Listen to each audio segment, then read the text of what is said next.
Hi, it's Jamie with UK Extension, and today we're talking about a highly coveted but challenging to grow woody plant called rhododendron. All things in the azalea family, there are actually species of rhododendron and azalea that are actually native to Kentucky. Most of these large purple hybrids are not. The issue we run into and why they're so difficult for us to grow is in nature they tend to occur in acidic soils, often sandstone based here in Kentucky, and they do not tolerate high pH. In central Kentucky in the bluegrass region, our average pH is somewhere between 7 and 7.2. That makes rhododendrons and azaleas unhappy. The other issue we run into, and we started with this lovely remaining living branch to show you what actually happens to most rhododendrons in central Kentucky. Here's a wider shot of this whole rhododendron plant. And it's pretty far gone, but this is absolutely typical of every rhododendron, or nearly every rhododendron I encounter. It's often much less pronounced. This one has been at this for a while. This particular condition and the dieback and things are actually a complex of diseases and stress factors that contribute to having rhododendrons crash.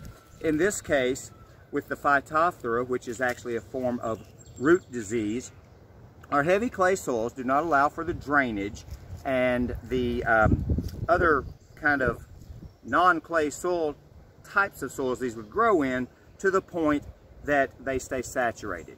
When our soils stay waterlogged or saturated, various issues happen. We lose feeder roots, and the pathogen, the Phytophthora pathogen, which is usually present in low numbers in our soils, but it needs that flooded, weakened state of the plant to actually cause significant problems.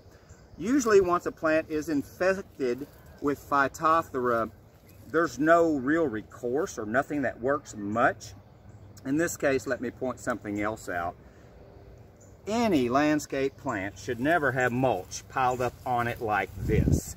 So that's another video. Check out our proper mulching techniques video to learn why this kills plants as well on its own. So this plant has so many strikes against it, I'm surprised it's still here. The Phytophthora is the primary thing we see. They also don't like hot, exposed afternoon sun locations. They would naturally grow like dogwoods in filtered light, in moist soils, high organic matter. That's exactly what we don't have in the bluegrass region. So while rhododendrons are gorgeous and they'll often persist, I do occasionally see a healthy one, usually in an older neighborhood with extremely deep, rich organic soils where they actually can thrive. We also see some moderately healthy ones in soils that have been amended with peat moss or compost to improve that. But because of our limestone base, it's nearly impossible to lower a pH to a level that makes rhododendrons happy, and azaleas in the whole family. Same is true of blueberries and all those other ericaceous plants.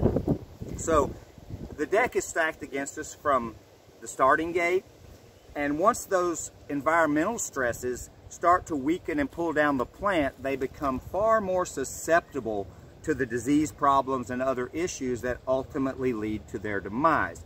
So while this is extremely hard to argue with, and I know of very few woody shrubs that have this kind of flower, we can covet it, we can want them, we can spend lots of money trying to make it happen, but it almost never does. So just a sobering little bit of reality about rhododendrons and azaleas in central Kentucky. They're not great candidates. A great tip for you in your own garden that we tell everyone who calls for plant advice: the key to all plant selection needs to be, first, know your soils intimately, know the soil conditions you have on site, know your sun, your exposure, know everything about the site, and then go select a plant that would naturally grow in those conditions.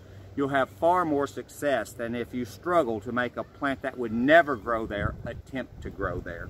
So rhododendrons are great, it can be done, but be prepared to do your research and go the extra mile to keep them happy.